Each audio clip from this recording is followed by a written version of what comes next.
द्वितीय भाग 22। दरवाजा बंद किया उसकी सजा थी। वो निम्मो को होठों को आजाद करने के बाद बोला तो निम्मो खुद को संयत करने लगी। वो घबराहट से कांप रही थी। उसकी पकड़ कमर पर ढीली हुई तो निम्मो ने उसे खुद को छुड़ाया और अंदर भागने लगी। उसे कुछ समझ नहीं आ रहा था क्या करे। बेचारी बहुत असमंजस में है। राजवीर से प्यार जताए कि नाराजगी दिखाए। एक तो उसके सामने आते ही धड़कनें बेहिसाब दौड़ने लगती है, दिमाग काम नहीं कर पाता। प्यार भी उसी से बेइंतहा है जिसको बयान नहीं कर सकती, और नाराजगी भी इतनी कि गिनाने बैठे शायद शब्द कम पड़ जाए। अभी तो अजीब कश्मकश में है। उसे कुछ समझ नहीं आ रहा था कि क्या करे। उसके आते ही सब भूल गई। सब शिकवा शिकायत गायब जैसे थे ही नहीं। ये क्या हो रहा है?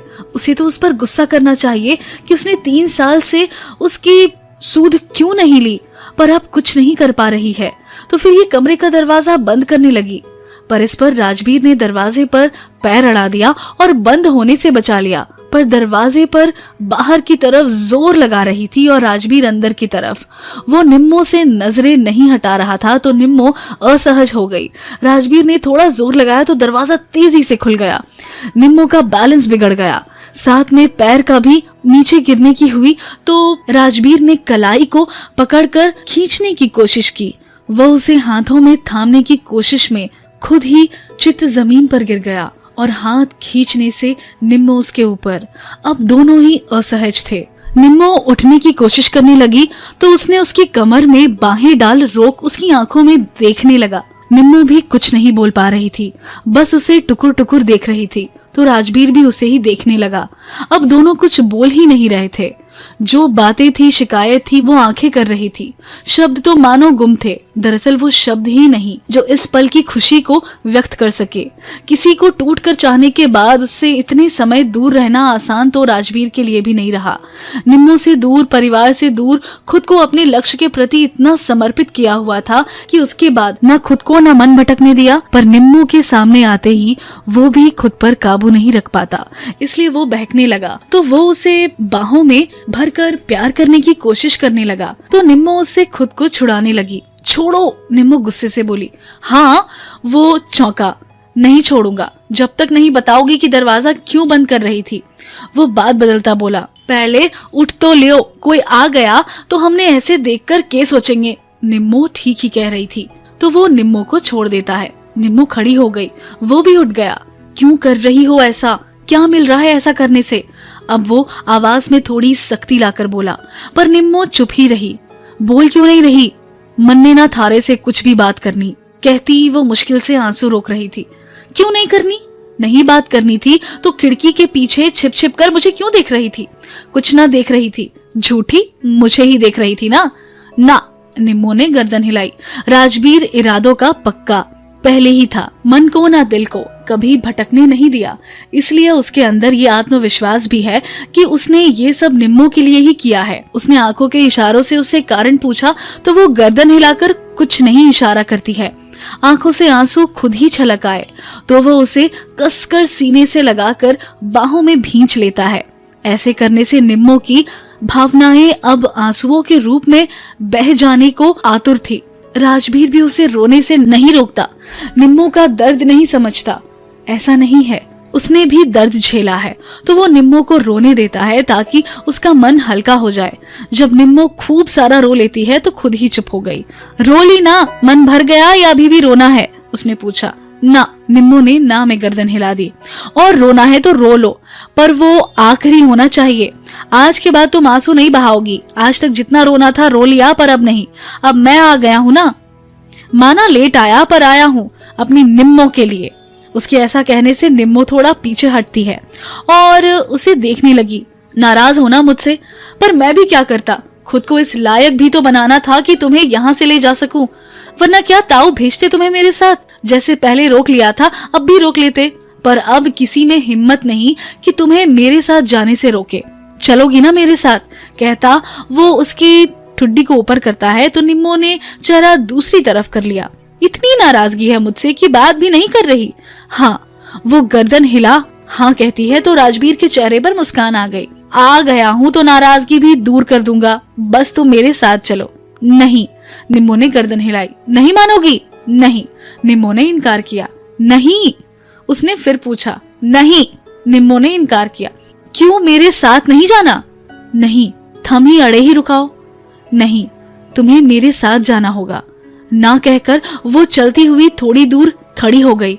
राजवीर आया और उसके हाथ से उसकी कमर पकड़ ली। निम्मो की गर्म सांसें उसे अपनी गर्दन पर महसूस हुई तो अब वो उसे गर्दन पर चूम रहा था। निम्मो की आंखें बंद होने लगी। वो खुद को किसी दूसरे जहान में पहुंचा महसूस कर रही थी। अचानक महसूस हुआ कि राजवीर ने कमर पर पकड़ मजबूत कर ली और उसे दोनों बाजुओं से पकड़कर गोद में उठा लिया। तो उसने आंखें खोल दी। क्या करो हो? वो हैरानी से बोली। खुद से नहीं चलोगी तो उठा कर ले जाऊंगा, पर साथ लेकर तो जाऊंगा। वो उसे उठा कर ले जाता बोला। छोड़ो, मन ने क्या करो हो? निम्मो चिल्लाने लगी तो राजवीर उसकी ना से गुस्से में था। तुम मेरी पत्नी हो तो मेरे साथ चलोगी, समझ गई? मैंने जो कुछ भी किया तुम्हारे लिए ही किया है, ताकि तुम्हें बिना विरोध के ले जा सकूं। तुम 3 साल से अकेली हो, दुखी हो, तो मैं कहीं मौज मस्ती नहीं कर रहा था ना ही खुशियां भरे लड्डू बांट रहा था। तैयारी कर रहा था तुम्हें यहाँ से ले जाने की। मैंने भी अकेलापन झेला है और तुम्हारी याद में भी तड़पा हूँ। वो निम्मो के इनकार से आवेश में था।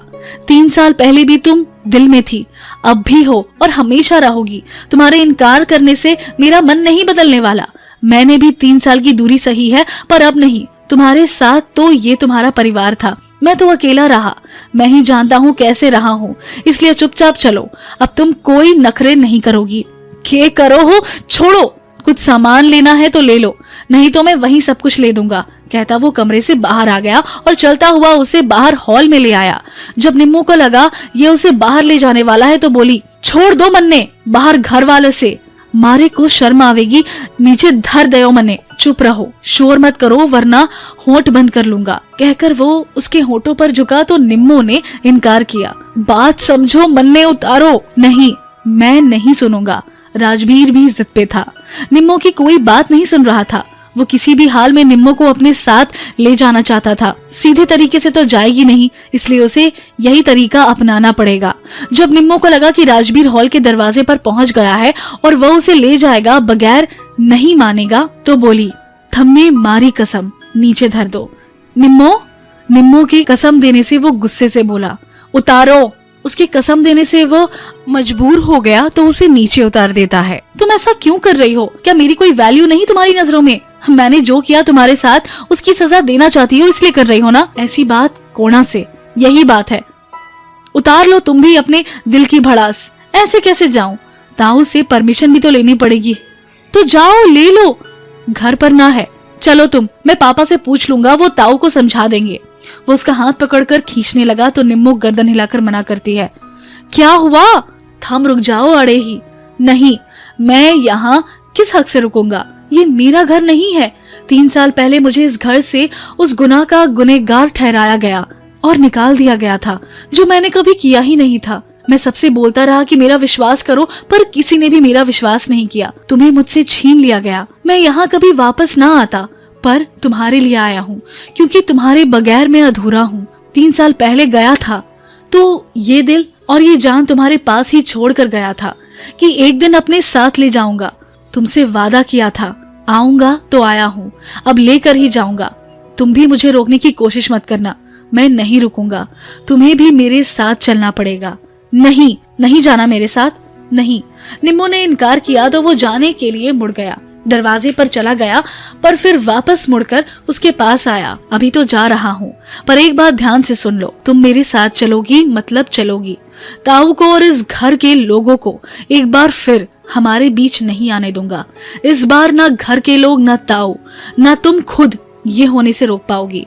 एक हफ्ते का समय दे रहा हूँ तुम्हें। जिसकी इजाजत लेनी है ले लो, प्यार से मनाओ या गुस्से से, मुझे नहीं पता। उसके बाद तुम जहां पर भी मिलोगी वहीं से उठाकर ले जाऊंगा, और इससे मुझे कोई नहीं रोक सकता, ताऊ भी नहीं, समझ गई? रणबीर गुस्से में बोला तो निम्मो उसे देखने लगी। वो फिर झुका, निम्मो की गर्दन के पीछे हाथ लेकर करीब खींचा और होंठ उसके होंठों पर रख दिए। एक बार निम्मो के विरोध की भी परवाह नहीं की। I love you. थोड़ी देर बाद उसे खुद से अलग करता बोला, जा रहा हूँ, पर जो कह दिया है वो करूंगा। कहता वो दरवाजे से बाहर निकल गया। निम्मो को 3 साल बाद मिला था। भावनाएं जोर मार रही थी जो उसके बढ़ते कदम रोक नहीं रही थी, पर दिल मजबूत किया और बाहर निकल गया। निम्मो भूत बनी खड़ी थी। राजवीर चला गया, ख्याल आया, दौड़ती दौड़ती खिड़की पर गई। राजवीर सबसे मिलकर जाने की इजाजत लेने लगा। रुकेगा ना? माँ बोली। कैसे रुक सकता हूँ? चलो, आप तो चलो मेरे साथ। तेरे ताऊ आज बाहर है, उनसे पूछे बगैर मैं कैसे आ सकूं हूँ? जब तू जिद पर अड़ ही गया है कि अड़े ना रहवेगा तो तेरी जिसमा खुशी है वही कर। शेर माँ रहना चावे है तो वहीं रह। मैं और थारे पापा थारे से मिलने उरे ही आ जाया करेंगे। तू जहाँ रहे बस खुश रह। हमने अब तसल्ली से कि तू ठीक ठाक से। माँ आंखों में भावनाओं का ज्वार लिए बोली। 3 साल से अकेले रह रहा हूँ, मुझे भी तो अपने चाहिए। निम्मो भी नहीं आ रही, आप उसे समझाइए ना मेरे साथ चले। बात समझने की कोशिश कर। जब तू गया था तो तेरे ताऊ ने उसे बेटी जैसा मान लिया। अब वो जब तक इजाजत नहीं देंगे कैसे जा सके है? वो सब करके कोई एहसान नहीं किया उन्होंने निम्मो पर। गलती तो उनकी ही थी, तो उन्होंने पश्चाताप किया। अब उनसे आप बात करो या निम्मो, जिसे करनी है वो करो, पर निम्मो मेरे साथ जाएगी। सीधे तरीके से नहीं भेजा ताऊ ने तो मेरे पास बहुत सी तरीके हैं निम्मो को अपने साथ ले जाने के। और इस बार अगर उन्होंने पहले जैसे निम्मो को रोकने की कोशिश की तो मैं सब लिहाज भूल जाऊंगा। कैसी बात कर रहा है ये तू? माँ ने डांटा। जो उन्होंने मेरे साथ किया उसके लिए ये कुछ भी नहीं है। पहले मुझे घर से निकाला, मेरी पत्नी मेरा परिवार मुझसे अलग कर दिया, और अब भी उन्होंने वही सब दोहराने की कोशिश की तो मैं चुप नहीं रहूंगा। निम्मो भोली है, आप उसे समझाइए कि वो ताऊ की बातों में ना आए। ऐसा कुछ ना है राजवीर, ताऊ के लिए इतनी कड़वाहट क्यों पाल रहा से? मन माँ, भूल जा सब पुरानी बातें। माँ ने समझाया। नहीं, नहीं भूल सकता, कहकर वह उनके पैर छूता है और गाड़ी की तरफ बढ़ गया। गाड़ियां वापस कंपाउंड में खड़ी थी। उस समय राजवीर ने ही केदार को फोन कर उन्हें जाने को कहा था, ताकि निम्मो को ऐसा लगे कि वो चला गया और वो बाहर आ जाए। वो गाड़ी में बैठने लगा। नजर खिड़की पर गई। निम्मो खड़ी थी, नजरों में बेचैनी थी जिसे दोनों महसूस कर रहे थे। राजवीर निम्मो की सांसें साथ लेकर जा रहा था तो कदम राजवीर के भी वापस जाने को नहीं बढ़ रहे थे। 3 साल पहले वाली फीलिंग्स फिर से आ रही थी। कदम भारी लगने लगे। एक बार मुड़कर नजर घर वालों पर डाली जो इस उम्मीद में थे कि शायद वो रुक जाए, कम से कम आज तो रुक जाए। नजर वापस खिड़की पर खड़ी निम्मो पर जमाई, जिसकी आंसुओं से भरी आंखें जाने से रोक रही थी। उसने उसे आंखों से सांत्वना दी, अपने मन को मजबूत किया और अब पलटा तो पीछे मुड़कर नहीं देखा। ड्राइवर को गाड़ी ड्राइव करने को कहा और गाड़ियां कंपाउंड से बाहर निकल गई।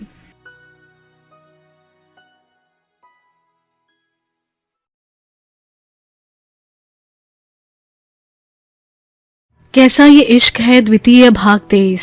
शाम का समय था। निम्मो किचन में थी। उसकी सास उसके पास आई और उससे जरूरी बात करनी है कहकर उसे उसके कमरे में ले गई। वो निम्मो से अकेले में बात करना चाहती थी। दोनों आकर बैठ गई। निम्मो वो प्यार से बोली, जी मम्मी, तो चले क्यों ना गई राजवीर के साथ? जब जानो हो, फिर भी पूछो हो बिना ताऊ की इजाजत के कैसे जा सकूं थी? वो कभी इजाजत नहीं देंगे। वो बोली तो निम्मो उसकी तरफ देखने लगी। मैं सही कह रही हूँ, इस घर के मर्द गलतियाँ खुद कर रहे हैं और सजा औरतों ने भुगतनी पड़ी है। मैं ना चाहूं कि एक बार फिर तू इस सब में फंस कर रह जावे। के कहने लग रहे हो मम्मी? जो सच है वही बोल रही हूँ। पहला मारा बेटा तन्ने जिद में ब्याह कर ले आया, पर तन्ने पत्नी का हक ना दिया। उसके बाद जेठ जी ने उसको घर से निकाला तो तन्ने गैलिया ना जाने दिया। अब वो चावे है कि तू राजवीर के साथ ना जाए ताकि राजवीर को वापस बुला सके। हर बार इनकी गलतियों का शिकार तू ही कब तक बनती रहेगी? ये क्या कह रही हो मम्मी?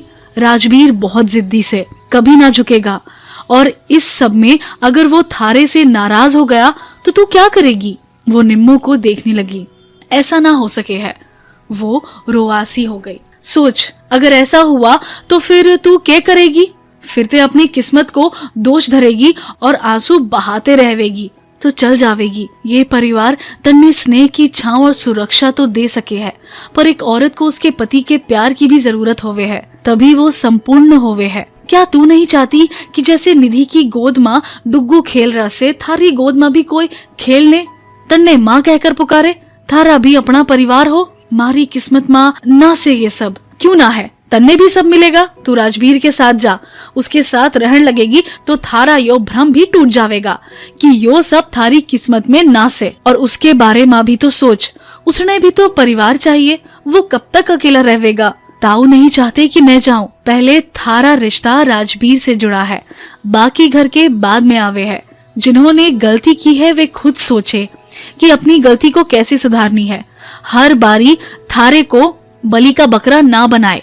अगली बार अगर राजवीर लेने आए तो सब कुछ भूलकर उसके साथ चली जाना, उन्होंने निम्मो को समझाते हुए कहा। मम्मी पर तन्ने कोई कुछ ना बोलेगा, सबको पता है राजवीर जिद्दी से तन्ने जबरदस्ती ले गया होगा। उसके बाद दोनों ताऊ बेटे को लड़ना हो या सुलह करनी हो खुद करे, पर अब तुम दोनों अलग ना रहोगे। तुम दोनों एक दूसरे के बिना कब तक ऐसी जिंदगी काटते रहोगे। मारा बेटा भी 3 साल से घर से बाहर है, सब कुछ होते हुए भी वो परिवार और प्यार के लिए तरसा से कहीं भटक गया तो अभी तो वो तेरी वजह से वापस आ गया। सोच, अगर तू भी मुंह फेरेगी तो के वे हताश ना होगा, और हताश माँ किसी और के पास चला गया तो क्या करेगी। के बोलो हो मम्मी, वो ऐसा ना है, मैं बस तन्ने चेता रही हूँ, अपने बारे में भी सोच ले। उसकी सास ने निम्मो को इस तरीके से बात समझाई कि निम्मो परेशान हो गई। निम्मो की सास उसे समझाकर और हिदायत देकर चली गई कि जिनकी वजह से राजवीर नाराज है वे खुद अपनी गलती सुधार कर उसे मनाए।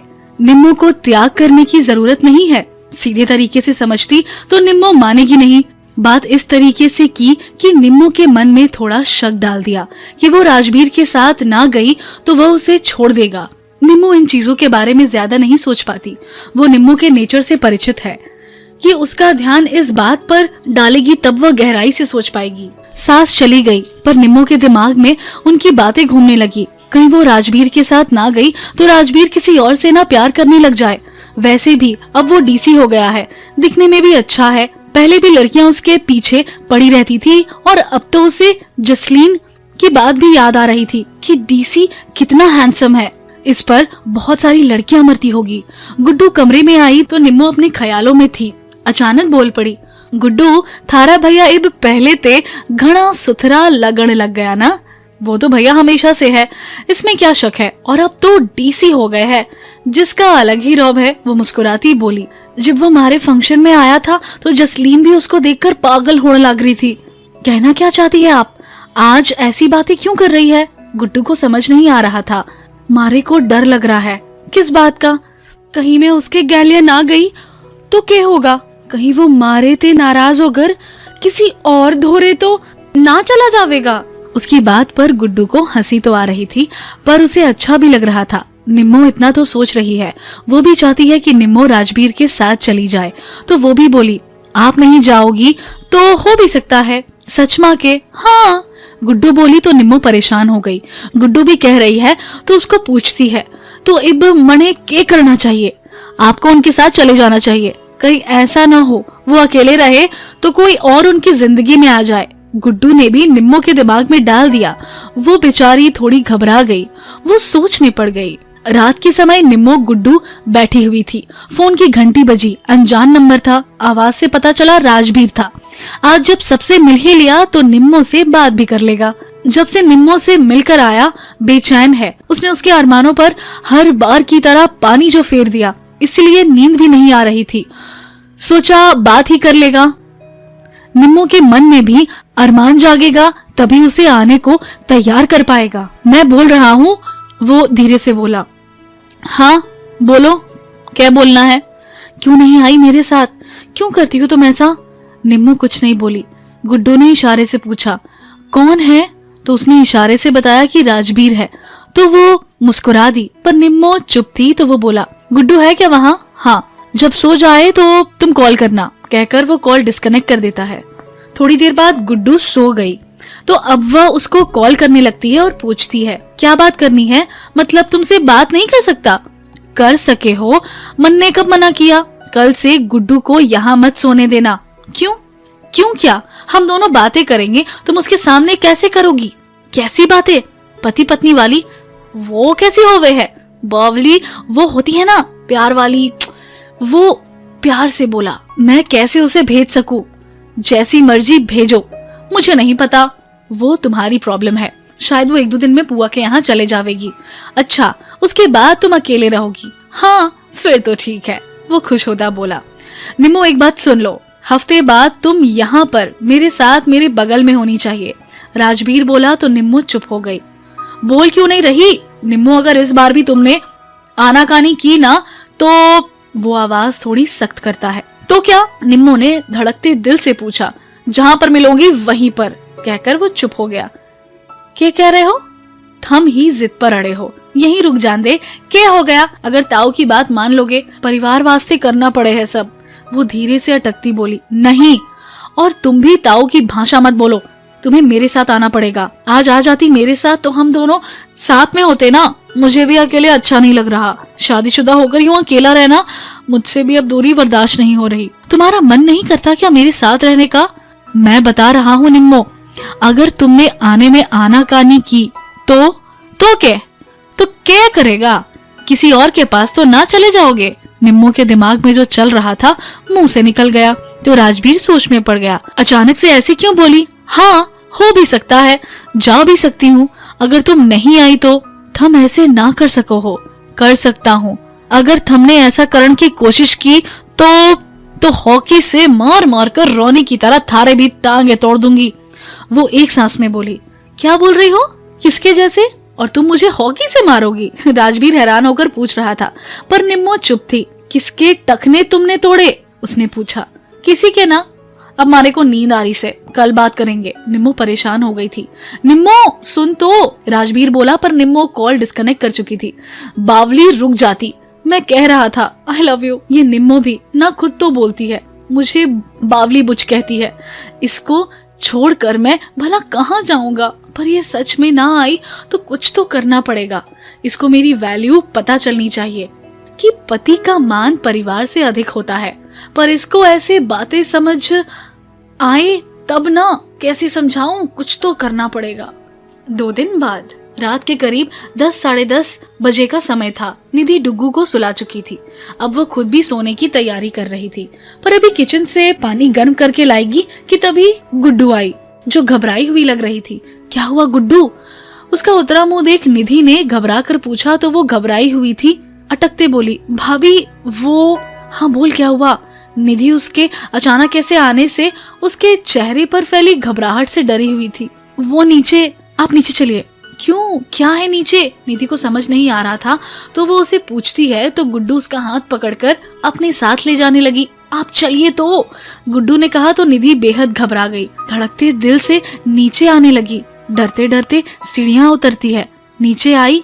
दिल जोरों से धड़क रहा था कि गुड्डू का उसे इस तरह बुलाने का कारण क्या हो सकता है। अंतिम सीढ़ी पर आकर आंख आश्चर्य से फैल गई क्योंकि अब गुड्डू सामने खड़ी मुस्कुरा रही थी। सरप्राइज! उसने एक हाथ से तन्मय का हाथ पकड़ा हुआ था। निधि ने यूं अचानक तन्मय को देखा तो यकीन नहीं कर पा रही थी। कहीं भ्रम तो नहीं हो रहा?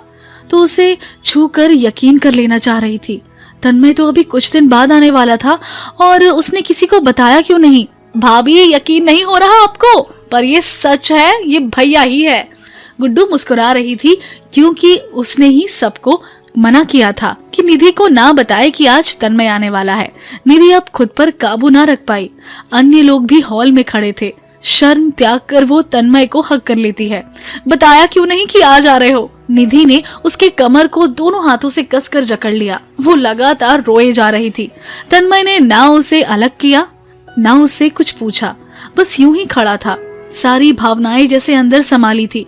थोड़ी देर बाद उसे खुद से अलग करता है। ऊपर रूम में चलो, वहां बताऊंगा। वो सीढ़ियां चढ़ता ऊपर रूम में आ गया। बेड में डुग्गू सो रहा था। उस पर एक निगाहें डाली। तुमने बताया क्यों नहीं कि तुम आ रहे हो? वो उसे मुस्कुराकर पूछी। बता देता तो क्या करती? उसने ठंडा सा जवाब दिया। आज तो रूखी रूखी बातें मत करो, आज मैं बहुत बहुत बहुत खुश हूँ। वो खुश थी इसलिए उसे भी आज वैसा व्यवहार करने को मना कर रही थी। अब तो मैं यही हूँ, कर लेना बात। पहले मेरे कपड़े दे दो, मैं नहाकर फ्रेश हो लेता हूँ। तब तक खाना भी ऊपर ही ले आओ, यहीं खा लूंगा। वो वर्दी के ऊपर के 2 बटन ढीले करता बोला। उसके चेहरे पर निधि से मिलने की कोई खास खुशी नहीं थी। चेहरे पर वही 2 साल पहले की नाराजगी जिसे निधि साफ महसूस कर रही थी। पर अब तो जैसे आदत हो गई, उसे उसके ऐसे करने से कोई फर्क नहीं पड़ रहा था। वो बेहद खुश थी। उसके लिए इतना काफी है कि तन्मय उसके सामने था, बात ना भी करे ढंग से, उसे वो हर समय दिखता तो रहेगा।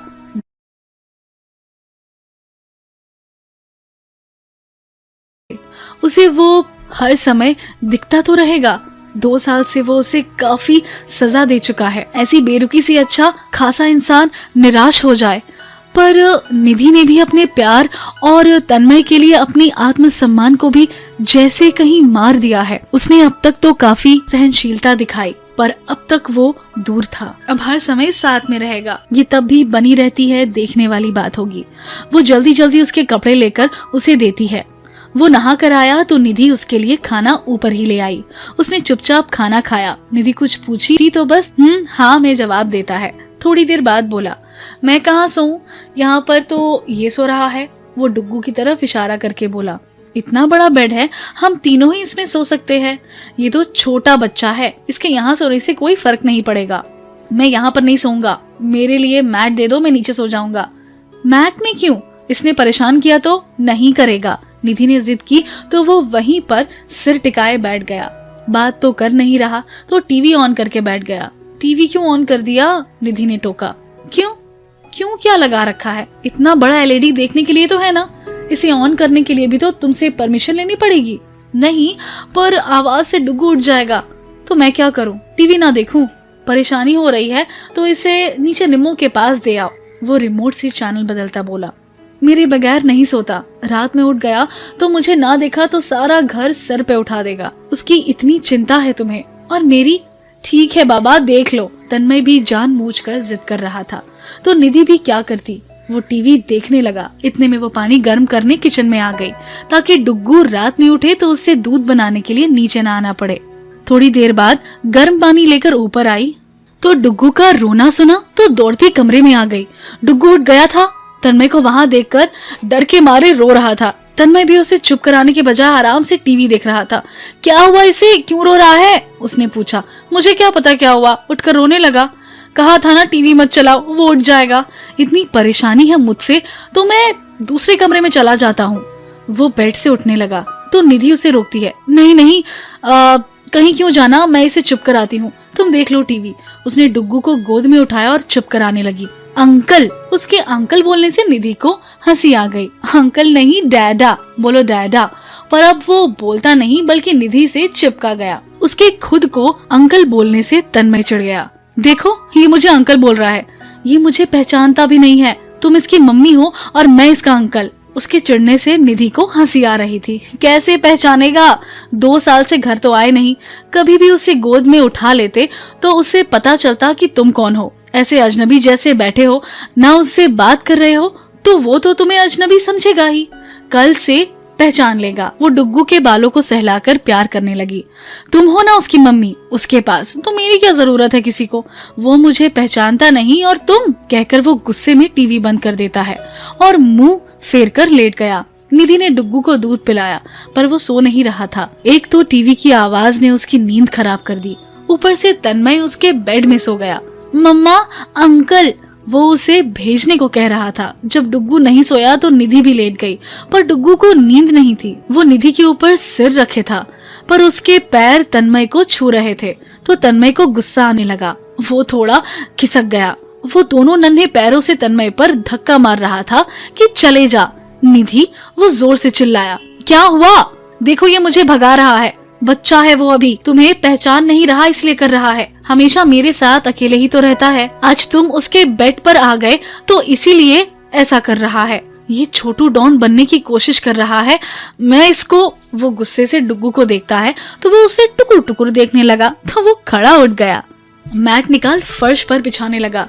निधि बेड से उतर आई और उससे मैट छीनकर उसे समझाने लगी। नीचे मत सो, थोड़ी देर रुक जाओ, ये सो जाएगा। नहीं, मैं इसके साथ नहीं सो सकता, जाओ तुम, कहकर वो निधि पर गुस्सा करने लगा। नीचे कैसे सोओगे? मुझे आदत है। कहता वो मैट बिछाकर सो गया। जब तन्मय बेड से चला गया तब डुग्गू को चैन आया और कुछ देर बाद वो भी सो गया। जब डुग्गू सो गया तो निधि उठी और तन्मय के पास आकर धीरे से बोली, तन्मय तन्मय। पर वो सो चुका था। सोए हुए वो उसे निहारती रही। 2 साल बाद तन्मय घर आया था। पत्नी मन के अरमान उसके भी जाग रहे थे कि वो उसे प्यार के 2 बोल बोले तरस गई है उससे सब सुनने के लिए। पर वो सीधे मुंह बात नहीं कर रहा था और ज्यादा की क्या उसे उम्मीद लगाए। पता नहीं वो कब उसकी नाराजगी दूर कर पाएगी कि नहीं, और उसकी नाराजगी दूर होने तक वो खुद को संभाले रख पाएगी कि नहीं। जब उसे तसल्ली हो गई कि तन्मय सो गया है तो उसके माथे पर चूम लिया। उसे पता भी ना चला गहरी नींद में जो था। खुद ही मुस्कुरा दी। उसकी बाजू फोल्ड की हुई थी। धीरे से उसको सीधा किया और उसमें सिर रखकर लेट गई। उसकी बाजू में सिर रखकर सोने से अधिक सुख और सुकून उसके लिए किसी चीज में नहीं था। पता तो है उठकर गुस्सा करेगा ही, पर वो सह लेगी गुस्सा। अभी जो सुकून मिला उसके सामने वो कुछ नहीं। तन्मय सफर का थका हुआ था, निधि से नाराजगी भी। एक बार सोया तो पता नहीं कब नींद खुलेगी। बाजू भारी महसूस हो रही थी। आंख खुली, अधखुली आंखों से बाजू की तरफ नजर डाली। निधि सोई हुई थी। ये कब आई यहाँ पर? उसे अपने सीने पर भी कुछ भारी लगा। सोचा निधि का हाथ होगा, हटाने लगा पर हाथ नहीं था। नींद में ही था तो टटोला। नन्हे हाथों ने उसे पकड़ा हुआ था। डुग्गू उसके सीने से चिपका सोया हुआ था। रात में नींद उठी। निधि को अपने साथ ना पाकर नीचे उतर आया था। निधि को तन्मय के साथ सोया देख वो भी उसके ऊपर से सो गया था। निधि, वो धीरे से नींद में बुदबुदाया। निधि गहरे नींद में थी। उसने सुना नहीं तो वो वापस सो गया।